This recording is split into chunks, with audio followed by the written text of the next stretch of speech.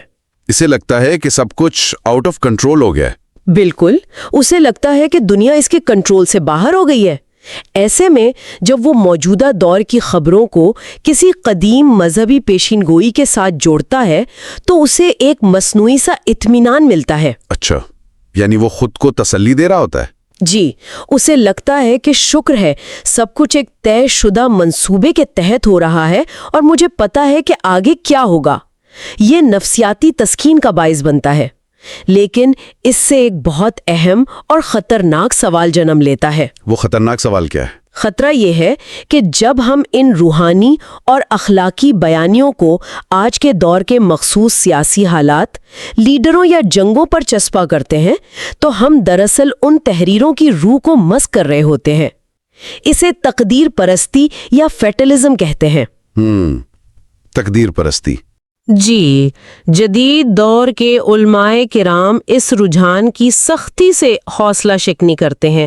ان کے مطابق یہ بیانیے روحانی اور اخلاقی فریم ورک کے طور پر سمجھے جانے چاہیے، نہ کہ موجودہ دور کی مخصوص جنگوں یا گروہوں کی پیشین گوئی کے طور پر۔ میں سمجھ رہا ہوں، یعنی اگر کوئی یہ مان لے کہ موجودہ دور کی کوئی بھی جغرافیائی جنگ تو صدیوں پہلے سے طے ہے اور یہ وہی آخری جنگ ہے جس کا وعدہ کیا گیا تھا، تو پھر وہ انسان امن کی کوشش کیوں کرے گا؟ بالکل، وہ تو یہی سوچے گا نا کہ یہ تو ہونا ہی ہے۔ ہاں، وہ کہے گا کہ اسے روکا نہیں جا سکتا، تو پھر ہاتھ پاؤں مارنے کا کیا فائدہ؟ یہی وہ خطرہ ہے۔ جب ان تحریروں کو موجودہ حالات پر چسپاں کیا جاتا ہے تو انسان ان کے اصل اور بنیادی پیغام کو کھو دیتا ہے۔ وہ پیغام امن، مکالمہ اور اخلاقی بہتری کا ہے۔ صحیح۔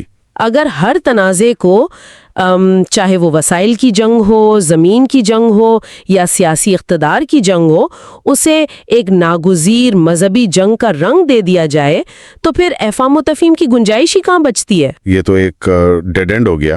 بالکل، اور یہ رویہ انسان کو اس کے انفرادی اخلاقی ذمہ داری سے بھی آزاد کر دیتا ہے، کیونکہ انسان یہ سمجھنے لگتا ہے کہ جو کچھ ہو رہا ہے وہ تو ایک لکھی ہوئی تقدیر کا حصہ ہے اور اس میں اس کا اپنا اخلاقی کردار، اس کا ظلم کے خلاف بولنا یا امن کے لیے کوشش کرنا کوئی معنی نہیں رکھتا۔ وہ ہاتھ پر ہاتھ دھرے بیٹھ جاتا ہے۔ یہ تو واقعی بہت خوفناک بات ہے، کیونکہ اس طرح ہم اپنے آپ کو یہ جواز دے دیتے ہیں کہ ہم کچھ نہ کریں۔ ہاں، ہم اپنی ذمہ داری سے بھاگتے ہیں۔ ہم ان نصوص کا سہارا لے کر اپنی دنیاوی سیاست کی خامیوں کو چھپانے کی کوشش کرتے ہیں، اور یہی وجہ ہے کہ جب ان تحریروں میں اہل کتاب کا ذکر آتا ہے تو اسے آج کے سیاسی تنازعات کی عینک سے دیکھنا دراصل صدیوں کی ان تعلیمات کی نفی ہے جو مکالمے اور افہام و تفہیم کی بات کرتی تھیں۔ درست فرمایا آپ نے۔ اور ایک اور بات جو ہمارے ذرائع میں بہت واضح ہے وہ یہ ہے کہ ان آخری ایام کی پیشن گوئیوں میں برائی، جسے علامتی طور پہ مختلف ناموں سے پکارا گیا ہے، اسے کسی ایک نسل، مذہب یا جغرافیائی خطے تک محدود نہیں کیا گیا۔ یعنی برائی کسی خاص پاسپورٹ کے ساتھ نہیں آتی۔ بالکل نہیں، برائی ایک عالمگیر تصور ہے، اور نیکی بھی۔ جب انسان کا حساب ہوگا تو اس سے یہ نہیں پوچھا جائے گا کہ وہ کس سیاسی اتحاد کا حصہ تھا، بلکہ یہ پوچھا جائے گا کہ جب دنیا میں ظلم بڑھ رہا تھا تو اس کا انفرادی عمل کیا تھا؟ کیا اس نے سچ بولا؟ جی، کیا اس نے کمزور کا ساتھ دیا؟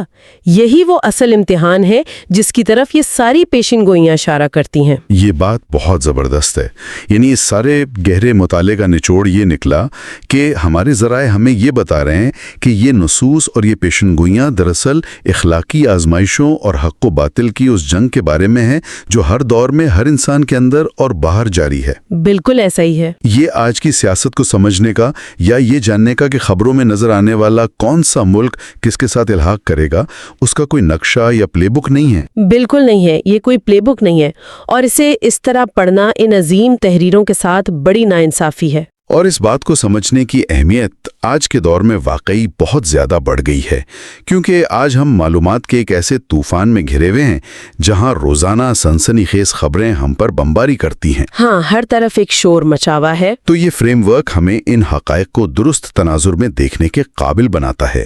یہ ہمیں سکھاتا ہے کہ سیاسی تعصبات سے بالاتر ہو کر دیکھیں، اپنی انفرادی ذمہ داری کو پہچانیں اور امن کی طرف راغب ہوں۔